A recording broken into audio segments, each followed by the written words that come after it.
In the summer of 2023, the asphalt on Interstate 10 outside Phoenix hit 160 degrees Fahrenheit, hot enough to put people in the emergency room with burns just from falling on it. Yet thousands of loaded semi-trucks rolled across that surface all day, each tire carrying 5,000 pounds, and almost none failed. Almost. Every summer, a handful of truck tires let go so violently that drivers a quarter-mile away mistake the sound for a gunshot. However, the exploding tires almost never fail for the reason you'd think. Once you know why, you'll never look at shredded rubber on the highway shoulder the same way. To understand why most tires survive, you first need to understand how much heat we're actually talking about, because the number on the weather report is only the beginning. When the air over the Mojave Desert hits 113 degrees Fahrenheit, the asphalt underneath it is far hotter. Dark pavement absorbs sunlight all day and can run another 45 to 55 degrees hotter than the air above it. Road crews in Arizona have measured surface temperatures on black asphalt above 160 degrees in the afternoon sun. That's hotter than the maximum setting on most home water heaters. This isn't just an American desert problem either. During recent European heat waves, sections of motorway in Britain and Germany softened and rutted under surface temperatures over 120 degrees Fahrenheit, and highway agencies in Australia's outback have recorded pavement readings even higher. Anywhere on Earth that a summer sun beats down on dark asphalt, the road becomes a frying pan. Now put a loaded 18-wheeler on that surface. A fully loaded truck in the United States can weigh 80,000 pounds. Divide that across 18 tires, and each one is pressing down with the weight of a small car, concentrated on a contact patch about the size of a sheet of paper. But the road heat isn't even the biggest problem. The tire generates its own. Every time a tire rolls, the rubber at the bottom flattens against the road, then springs back into shape. At highway speed, that happens around 8 times every second, for every tire, for hours on end. Rubber isn't perfectly elastic, so a little bit of energy from every single flex turns into heat inside the tire itself. Engineers call this hysteresis. Truck drivers just call it a hot tire. Add it all up, and a truck tire crossing the desert at 70 miles an hour is routinely running at 175 to 195 degrees Fahrenheit on the inside, on a surface hot enough to burn skin, under crushing load, flexing 8 times a second. By any common sense measure, that tire should fail. So why doesn't it? The first explanation drivers reach for is pressure. Heat makes air expand. The thinking goes. So the hot air inside the tire builds and builds until the tire pops like an overinflated balloon. It's a reasonable theory. It's also almost completely wrong. Yes, the pressure inside a tire climbs as it heats up. The rule of thumb drivers use is about 1 psi of pressure gain for every 10 degrees Fahrenheit of temperature rise. A truck tire that starts a desert morning at 105 psi cold might read 120 or even 125 psi by mid-afternoon. That sounds alarming until you learn what these tires are actually built to withstand. A new commercial truck tire doesn't quietly give up at 130 or 150 psi. In destructive testing, where engineers pump water into a tire until it bursts, a healthy steel-belted truck tire typically holds together until somewhere in the range of 400 psi or more. Some casings survive past 500. In other words, the pressure gained from even the most brutal desert afternoon uses up only a small slice of the tire's actual strength. The reason is buried inside the rubber. A modern truck tire is a steel pressure vessel wearing a rubber coat. Under the tread sit multiple belts of woven steel cable. The sidewalls are reinforced with steel body plies running bead to bead. The bead itself, the part gripping the wheel rim, is a bundle of high-tensile steel wire that can withstand tons of force. When you stand next to a semi-truck tire at a truck stop in Barstow, California, you're not really looking at rubber. You're looking at roughly 10 kilograms of steel cable shaped like a tire, with rubber molded around it. So heat alone and pressure alone will not blow up a healthy truck tire on a hot road. The engineers won that fight decades ago. However, that steel skeleton has one weakness. and it's the same weakness that kills almost every tire you've ever seen scattered across a highway. Before we get to the failures, it's worth appreciating just how deliberately these tires are built to shed heat, because none of this survival is accidental. The rubber itself is the first line of defense. Tire rubber is vulcanized, meaning it's been cooked with sulfur at high temperatures so the polymer chains link together into a heat-stable network. Vulcanized truck tire compounds stay chemically stable well past 212 degrees Fahrenheit, the boiling point of water. The compounds in the tread and sidewall are also tuned differently. Tread rubber is formulated for grip and wear, while the sidewall and internal compounds are blended specifically to generate less heat as they flex. Then there's the airflow. A tire spinning at highway speed is essentially a fan bolted to a hot object. Moving air strips heat off the tread and sidewalls continuously, and the wheel rim itself acts like a giant aluminum or steel heat sink, pulling warmth out of the bead area. This is part of why steady highway driving is actually easier on tires than stop-and-go traffic in a hot city like Las Vegas, where the airflow disappears every time the truck stops, but the flexing and the road heat don't. Even the inflation gas matters. The nitrogen and oxygen in ordinary compressed air carry heat and expand in a completely predictable way, which is exactly why engineers can design around it. The pressure rise on a hot day isn't a surprise to the tire. It's in the spec sheet. None of this is taken on faith either. Before a truck tire design is allowed on the road, it gets tortured in a laboratory. Federal endurance testing in the United States, under the FMVSS 119 standard, runs tires against a spinning steel drum for dozens of hours under loads beyond their rating, in a room deliberately heated, and the tire has to come out with no separation, no chunking, and no core damage. High-speed tests push them well past legal truck speeds while fully loaded. Manufacturers go even further than the regulations, running tires on test drums until they destroy themselves, just to learn where the true limit sits. The tire on a truck crossing Arizona has already survived worse conditions in a test cell than it will likely ever meet on the road. And this is why every major manufacturer and every trucking safety manual repeats the same warning. Never bleed air out of a hot tire. That extra pressure on a scorching afternoon is the tire operating exactly as designed, and letting that air out sets a trap that we're about to walk into. Because now we get to the tires that do explode, and the cause, in the overwhelming majority of cases, is the exact opposite of what intuition says.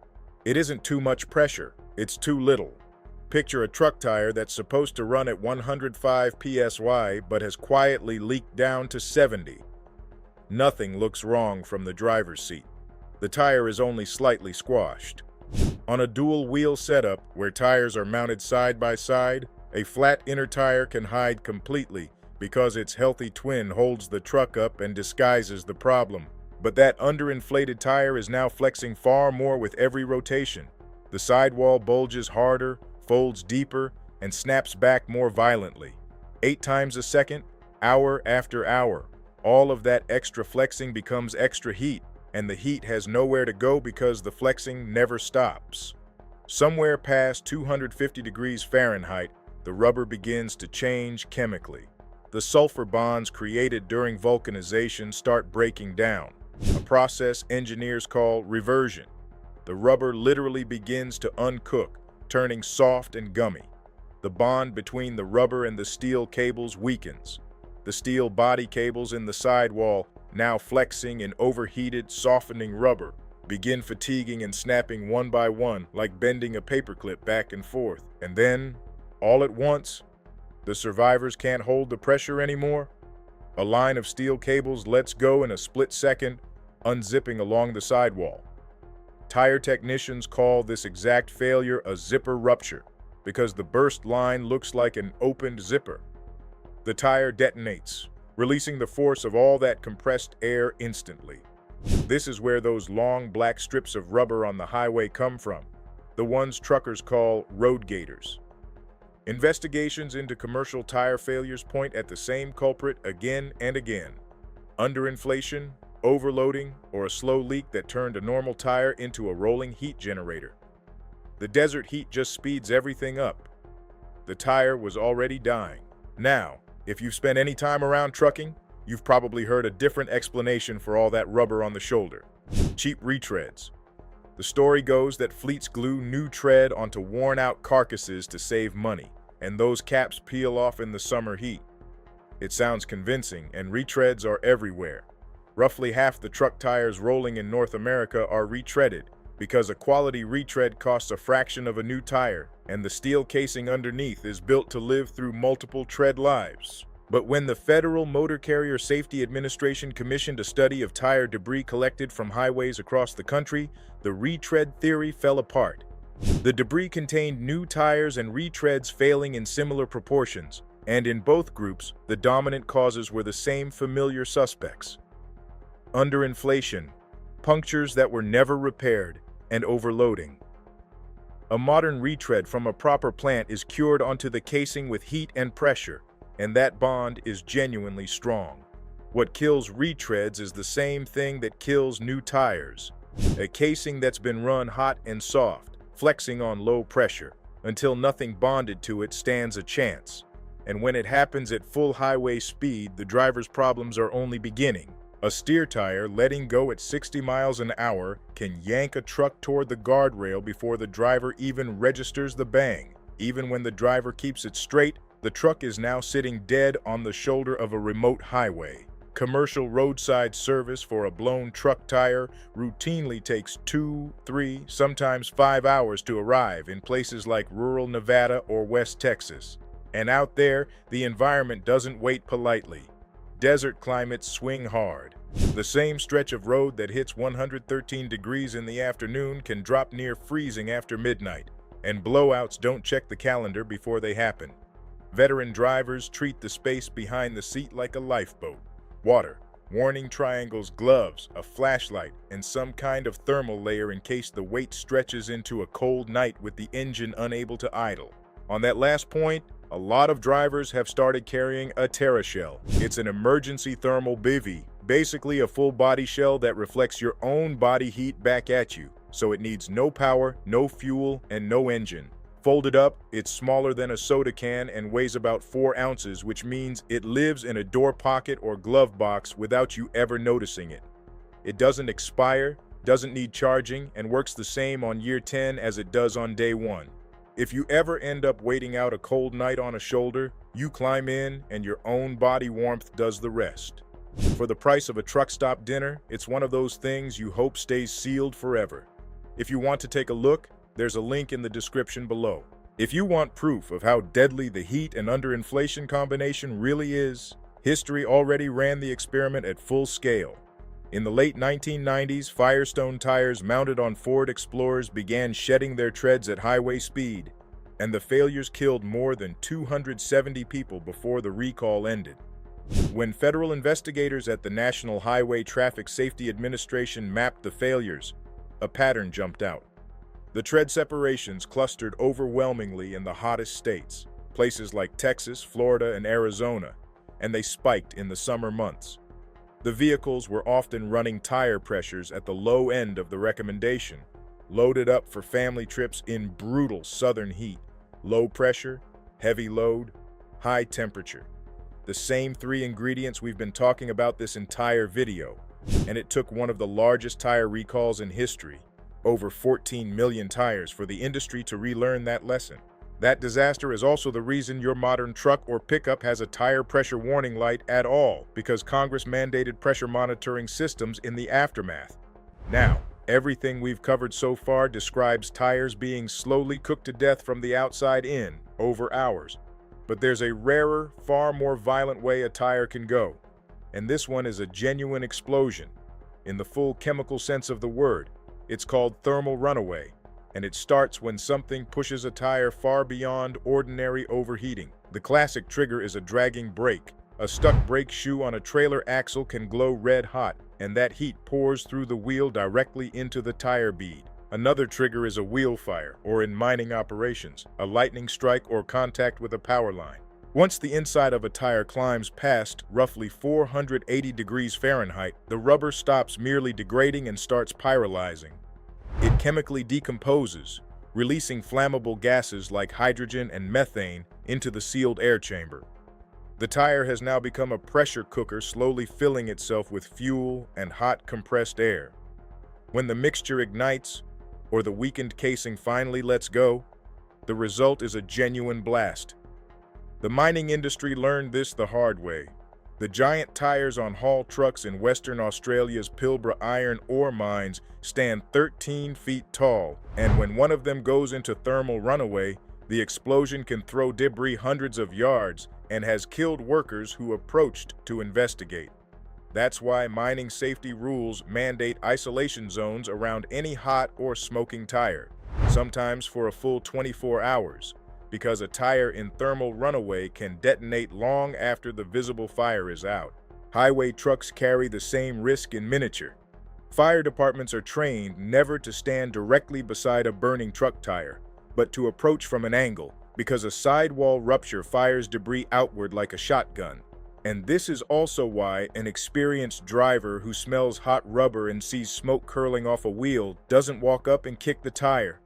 They stop, get away from it, and let it cool from a distance. So how do the professionals who cross Death Valley in July, week after week, keep all of this from ever happening? The boring truth is that they win the battle in the morning, before the heat even shows up. The single most important habit is checking pressure cold, with an actual gauge before the day's first drive. Cold pressure is the only honest number a tire ever gives you, because it's the baseline every design calculation is built on. The old ritual of thumping tires with a batter a billy club can catch a completely flat tire, but fleet trials, including work by the American Trucking Association's Technology and Maintenance Council, have shown it's hopeless at detecting the dangerous middle ground, the tire that's down 20 or 30% and quietly cooking itself.